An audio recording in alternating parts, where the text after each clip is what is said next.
In this video, I'll show you how to change the name of a connector in Base44 quickly and easily. If you're managing multiple connectors and want to keep everything organized, renaming them can make a big difference. This is a simple process, but it helps you stay efficient and avoid confusion inside your workspace. If this video helps, make sure to hit like and subscribe for more quick tutorials like this. Let's jump right in. First, go to your Base44 dashboard and look at the bottom left corner of the screen. Click the profile icon there to open your account options. From the menu, click Settings. This is where you can manage your workspace preferences and connected tools. Once the settings page opens, find and click Connectors. Here you'll see a list of all the connectors that are currently available in your Base44 account.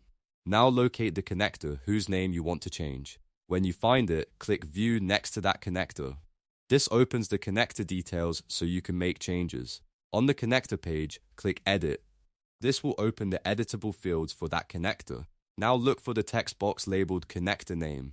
Click inside that box and type the new name you want to use. Make sure the name is clear, easy to recognize, and matches how you want to organize your workflow. After entering the new name, save your changes if prompted. And that's it, your connector name in Base44 has now been updated. It only takes a few clicks, but it can save you time and make your setup much easier to manage. If this tutorial helped, don't forget to hit like and subscribe for more Base44 guides and software tips. Thanks for watching, and I'll see you in the next one.